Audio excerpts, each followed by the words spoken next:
আহা প্রেম, সে তো অধরে রয়ে গেল, ধরতে পারলাম কই।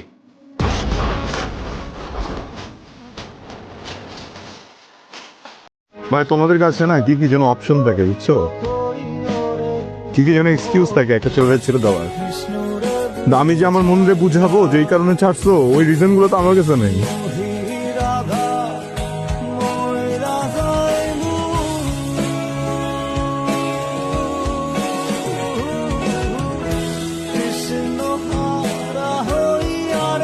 হ্যালো গাইস, আসসালামু আলাইকুম। কেমন আছেন সবাই? কি অবস্থা সবার? আজকে আমরা দেখতে চলেছি বাংলাদেশের জনপ্রিয় একজন অভিনেতা আরশ খানের কয়েকটি ডায়লগ, যেগুলো দেখলে আপনি কান্নাও করতে পারেন, এমনকি ইমোশনালও হয়ে যেতে পারেন। সো গাইস, আর বেশি কথা না বাড়িয়ে চ্যানেলটিকে সাবস্ক্রাইব করে দিন, লাইক দিন এবং কমেন্ট করে জানান আপনি এই ভিডিওটা কোথা থেকে দেখছেন। সো আজই ইন্ট্রো করব বাদ দিয়ে ভিডিওটিতে একটা লাইক দিয়ে সাবস্ক্রাইব করে ভিডিও শুরু করা যাক। তো ভিডিওর প্রথমেই রয়েছে আরশ খান একটি ইন্টারভিউ এর মাধ্যমে একটি ডায়লগ বলেছিলেন, যে ডায়লগটি ইমোশনাল এবং প্রেমময়। আমার প্রিয়া ছিল প্রতারক।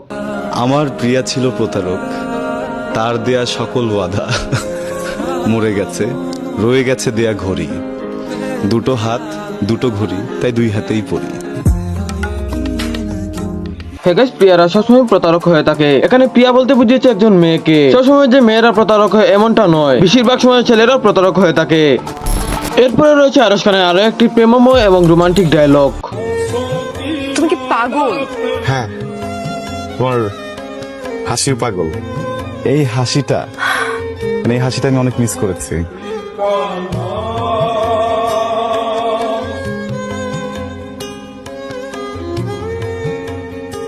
হ্যাঁ, বেশিরভাগ ছেলেরা মেয়েদের হাসির প্রেমেই পড়ে, আর এই হাসিটা যে কত মারাত্মক এটা যারা প্রেম করে শেখা গেছে তারাই বুঝবে। স্বার্থপর চেনো?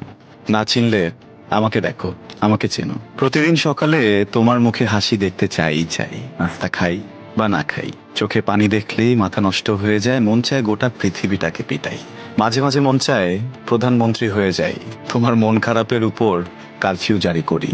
কোথায় হারালো অট্ট হাসি, যেই হাসিতে দিনে 1000বার মরি। সব শেষে তুমি সুন্দর, আমি স্বার্থপর। আমার জীবনে তুমি ঈদ বোনাস, তোমার জীবনে আমি আয়কর। এরপর প্রেমিকা নিয়ে একটি ডায়লগ। শোনো প্রেমিকা, এই পৃথিবীতে সব হারাবে, প্রেমিক হারাবান। একবার যদি হারায় যায়, কাইন্ডা পুরো পৃথিবী খুঁজলেও প্রেমিক পাবা না। প্রেমিক হারালে ভালো প্রেমিক পাওয়া এটা অনেক কঠিন। আমি হারিয়েছি তো তাই।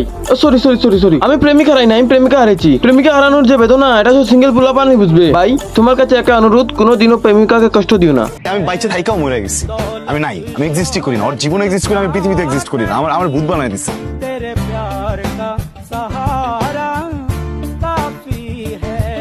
এরপর ডায়লগটা হচ্ছে ভালোবাসা নিয়ে। ভালোবাসা ধনী গরিব বুঝে না। হ্যাঁ, এটা সত্য, ভালোবাসতে হয় মন দেখে। ভালোবাসা না ধনী গরিব দেখে না, ভালোবাসা শুধু ভালোবাসাটাকে দেখে। আমার একটা মাত্র মন, যারে দেওয়ার তার আমি দিয়ে দিচ্ছি।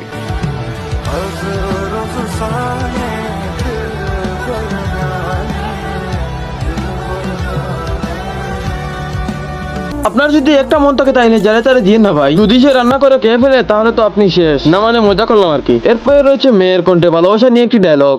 আমার যেন খুব ইচ্ছা হয় আমাকে কেউ ভালোবাসে, এরকম খোলা মাঠে বট গাছের নিচে হাঁটু গেড়ে বসে আমাকে কেউ প্রপোজ করে চিৎকার করে বলুক, হে পৃথিবী দেখো, আমি এই মেয়েটার প্রেমে পড়েছি।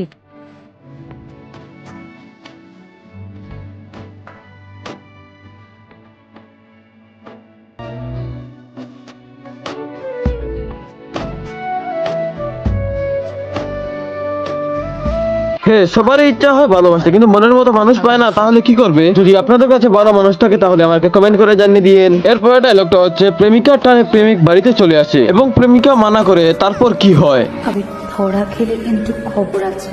তুমি কেন টেনশন করছো? আমি যদি ধরা খাই, তোমার ভাই যা বলার আমাকে বলবে। তোমাকে কিছু বলবে না, তাই না? আর আমার যদি কিছু হয়, তোমার তো কিছুই আসে না, বিকজ তুমি তো আমাকে ভালোবাসো না। তোমার সঙ্গীতে কেউ পাগল টাগল আছে নাকি? পাগল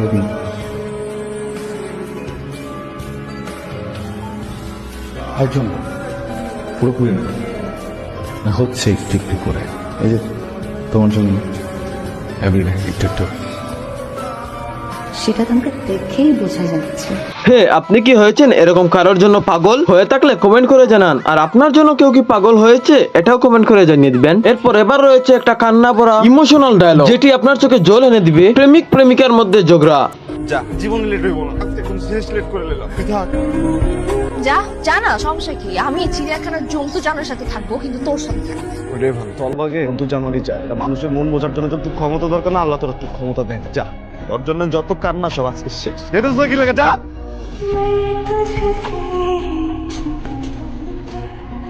দাঁড়া দাঁড়া, কাঁদতেছিস কেন? কান্দন না, গার্লফ্রেন্ড তো আমার গেছে, জায়গা তো আমি গেছি, কিন্তু বুঝবি না তুই জায়গা।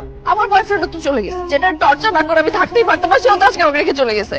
দম বন্ধ লাগতেছে, তুই আমাকে এসে রাখ দে না।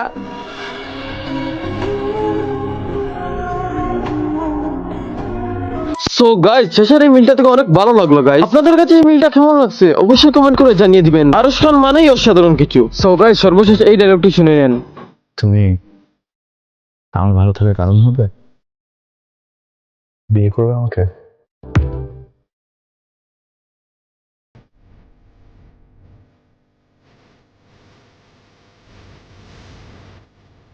গাইস, ভিডিওটি কেমন ছিল জলদি কমেন্ট করে জানান, আর এই ভিডিওটির কোন ডায়লগটি আপনার সবথেকে ভালো লাগছে এটাও কমেন্ট করে জানিয়ে দিবেন। আর আপনি যদি এই চ্যানেলে নতুন হয়ে থাকেন তাহলে অবশ্যই এটা সাবস্ক্রাইব করে দিয়ে দেবেন। ধন্যবাদ, আল্লাহ হাফেজ। अब तुम लोग गलती से अगर नए हो तो सब्सक्राइब करो, वो जो लाल वाला बटन है उस पर अपने जीजा जी फेंक के मारो या फूफा जी, मुझे नहीं पता, बस क्लिक हो जाना चाहिए। अब मैं भी जा रहा हूं, मुझे